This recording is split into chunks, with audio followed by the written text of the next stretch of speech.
Hey guys, so today we are going to be talking about where you should start your calories. How many calories should you be eating when you start to diet? So what's that number that everybody hears all the time, every single time they start dieting? What's that magic number? 1,200 calories. So where did that come from? I'm going to cite the source, which is a friend of ours on Instagram, Dr. Casey Jo Orvidas. She did a story the other day about where this actually came from. And it actually came from in 1918. So over 100 years ago, Dr. Lulu Hunt did an article talking about how the only way that women could lose weight would be to adhere to a 1,200 calorie diet. And for over 100 years now, we have been subscribed to that dogma, if you will, about 1,200 calories. Now, in 1918, do you guys think that we had the kind of science that we have now about the body? Not at all. We have evolved. We have evolved. We have a lot more information. We understand how the body works. But yet, as females, we still subscribe a lot of times to this idea that 1,200 calories or less is the number that we need to stick to. So what number should we start at calorie-wise? So like we talked about in the other video about exercise, your body burns calories just existing. Just existing. That number is different for everybody, and it's called your basal metabolic rate or your resting metabolic rate. And for most people, do you know what your basal metabolic rate is? I don't. I think. Do you know what yours is? Well, as your coach, I think. Okay. Tell me. I think your basal metabolic rate, if I remember correctly, is, I want to say it's like 1,460 calories. Okay. Like what I had. So my basal metabolic rate is actually 1,205 calories. So mine is quite a bit lower. So the minimum number of calories my body needs to just run is 1,205. I'm talking just run. If I was like laying in bed doing nothing, no additional anything, just run, I need 1,200 calories for my body. Just to survive. Just to survive. Miranda is at about 1,460, so hers is higher because she's a little bit taller than me, weighs a little bit more. What she's about is we're about the same amount of leanness. We probably have a similar body fat, just completely different body structures. So your basal metabolic rate is based on your weight now. So as you lose weight, your basal metabolic rate or your resting metabolic rate will go down. But the fact of the matter is, most people's minimum number of calories is below 1,200. So 1,200 calories, or some of these diets, and I'm going to just call it out in this video because this is my group and I can, Optavia. They actually— Can I share this? Can you? Yes. We could share all we want. So that diet actually tells you on the website that they recommend 800 to 1,000 calories. Mm-hmm. So they are actually, if I am 4'10" and 105 pounds and my basal metabolic rate is 1,205, how many of you guys think that your basal metabolic rate is less than 1,200? Nobody. What is it? A toddler requires 1,200 calories? I did Maylee's calories once, and she was eating like 1,900 calories, and she's 6 and weighs 42 pounds. So you guys, we don't need to be eating that few calories, but how many calories should you start with? What is our typical rule of thumb when we start clients? Depends. I mean, it really does depend on each individual, their activity level, their, how many calories they've been eating. Yeah.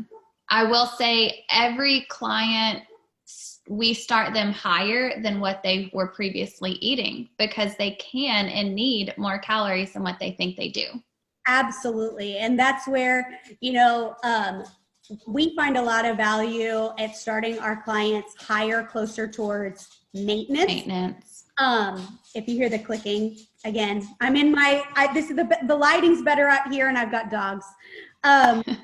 There's a lot of value to starting people closer to their maintenance calories, which is the number of calories your body needs to maintain your weight. Now, most people don't come to us wanting to maintain their weight, right? So why would we? Right. The reason why most people fail at diets is because they start too low. It's something like 1,300 calories, and you're instantly hungry. Mm-hmm.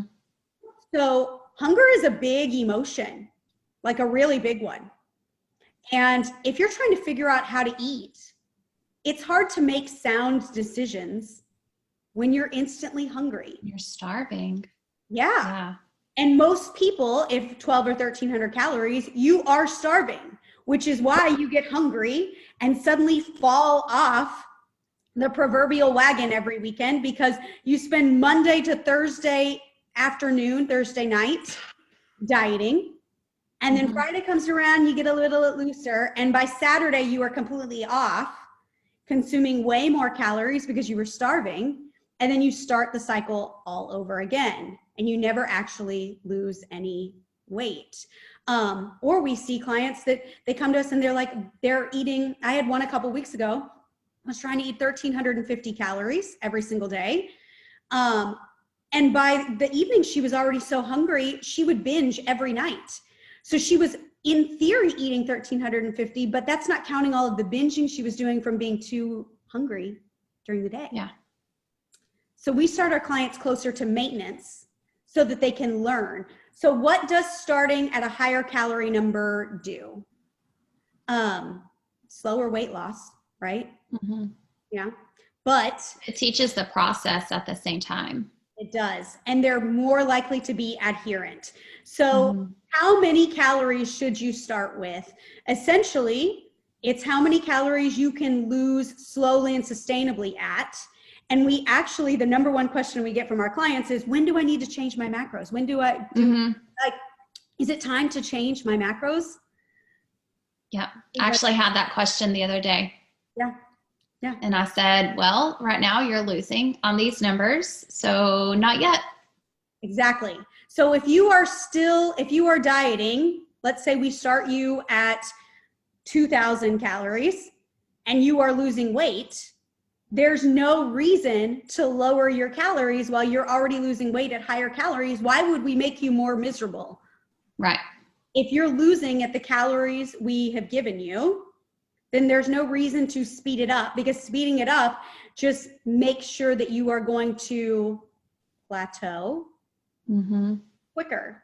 Plateau, or more aptly put, metabolically adapt, which means your body gets used to getting more energy that it needs, and it slows a bunch of other processes down. You guys, if you start your body at a 1,200 calorie deficit, your body's going to put the brakes on your on things really quickly.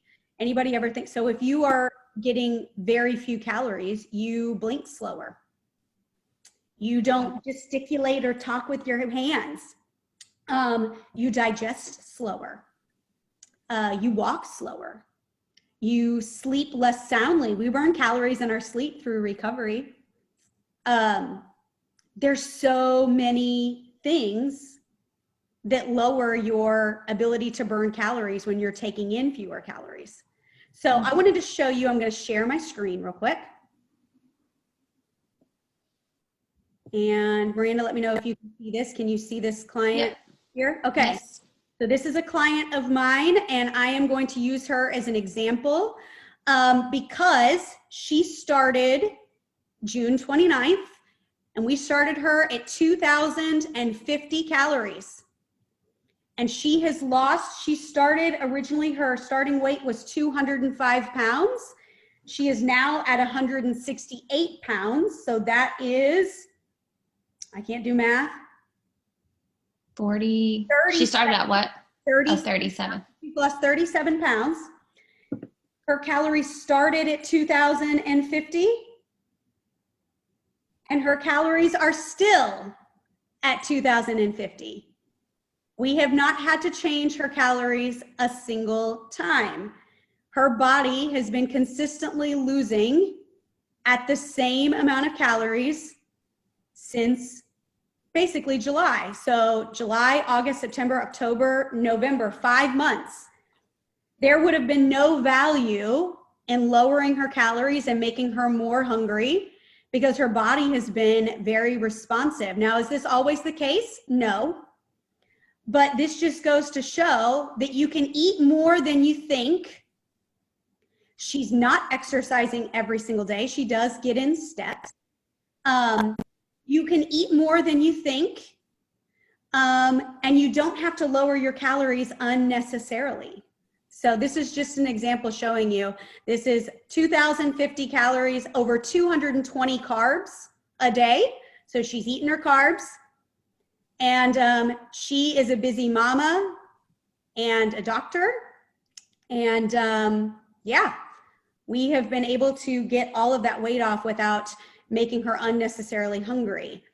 So an incredible transformation. An incredible transformation. It's one I cherry picked a really good one. This is not always the case, but a lot of times, like you just mentioned to me right before we started, that all of the clients that have started with you since October, you haven't had to change their calories a single time. And they're all consistently losing every single week. Yep. So you guys, you don't have to eat 1,200 calories. You don't have to constantly change your calories. There isn't as much value to speeding up this process and making yourself unnecessarily hungry. There is no finish line. Take your time. And yeah. I think the slower you lose, the more sustainable it is too. Absolutely. The slower you lose, the more consistent you are, the easier it is to adhere to and keep this going. Yep. And nobody wants to gain the weight back. All that work for nothing. No, thank you. No. Well, thank you guys. Woo, that's our timer so that we won't do more than 12. Thank you guys. We'll talk to you soon. Bye.